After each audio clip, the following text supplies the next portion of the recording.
Fiji, a destination so idyllic that it seems tailor-made for the sport of golf. And it was on the island of Viti Levu that emerging professionals from across the Southern Hemisphere came to contest the second annual Starwood Golf Classic earlier this month. The tournament has doubled in size since its first year, meaning more golfers than ever would be teeing it up in the tropics. Well, the Starwood Classic has changed a little bit from last year, the inaugural tournament. We've made it a teams event this year with a teams atmosphere, where the professionals are actually going to make money in a teams event and paying for $60,000 in the individual event.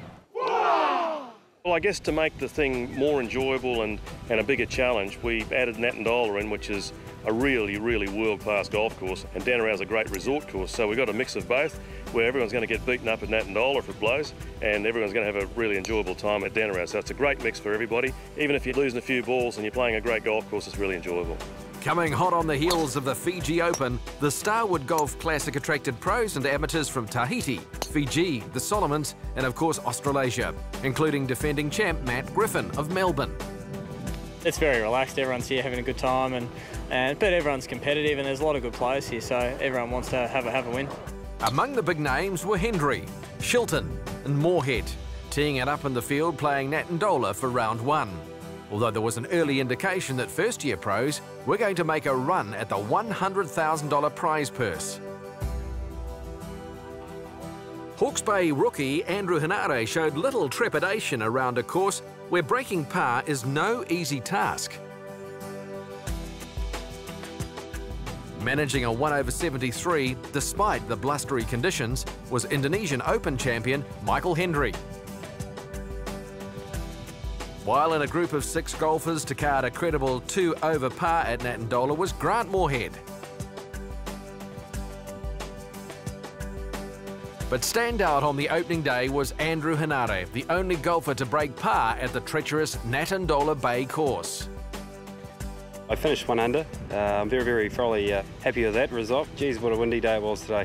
You know, played tough, courses, great nick, and I'm very happy with 1 under. I had 73 today. It was a bit scrappy, to be honest. The wind got up, which made it a little tougher, but generally I just putted really poorly.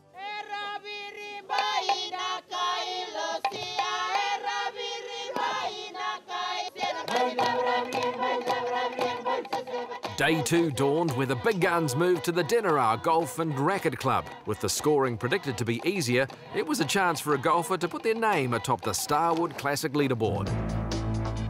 Finding the scoring much easier was Michael Hendry, who posted a 6 under 66, this exquisite tee shot on Danarau's 7th, setting up a birdie.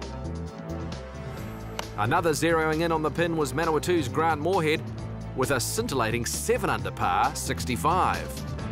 I had 7 under today. It was pretty steady all the way around. Picked up birdies sort of right from the start and just consistently made birdies all the way around. First round leader Andrew Henare carded a respectable 5 under 67, good enough to see him remain atop the leaderboard. But the talk of round 2 was John Bevitt, who made a mockery of Natandola's brutal reputation with a 4 under par 68, good enough to join Henare as the 36-hole leader. Played really well today, got off to a really good start. Started on 4 and then sort of held a wedge on 5 for eagle and birdied 7, so I got 3 under early and then, you know, sort of dropped a couple but finished strong, picked up 4 in the last sort of 6 holes, so yeah, played really well.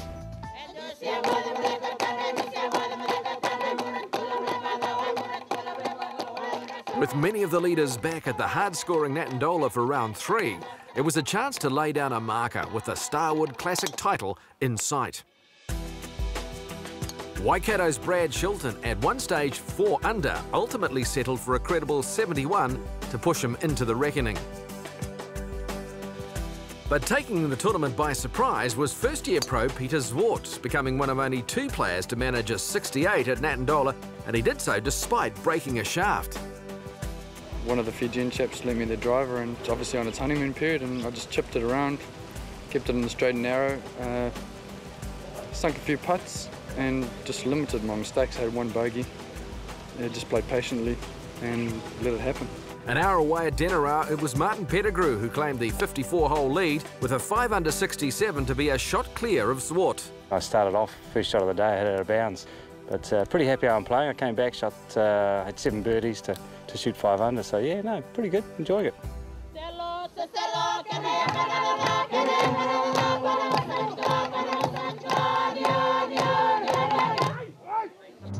To the final round, and if Martin Pettigrew was to hold on to the lead, he'd need to fight hard at Natandola Bay. He began with bogey here on his first hole and was never able to make up that shot. While further north at Denera, a host of players had a chance to haul in Pettigrew. But for Grant Moorhead, he needed putts like this to drop to make up the 3-shot deficit. Starting the final round 2 shots off the lead was Andrew Hanare, but he too never got his 4th round going. Like Moorhead, he'd card a 70 to share 4th place. So it was over to Peter Zwart, who only took up golf 7 years ago when he moved from Zimbabwe to the Hawke's Bay. This putt nearly giving him a round of 66, but a score of 5 under, more than enough to take out the Starwood Classic by 3 shots from Brad Shilton. I'm lost for words, really. Speechless. I'm over the moon. I made 2 birdies in my first 3 holes and just said to myself, you know, just keep it down the middle, and the putts were falling and I was away, yeah. Zwart, who works part-time as a caregiver, believes the patience learnt there will stand him in good stead as he embarks on a pro career. Yeah, I've just given me a lot more confidence and self-belief. I want to go over to the Q school in Australia and bigger and better things, I hope.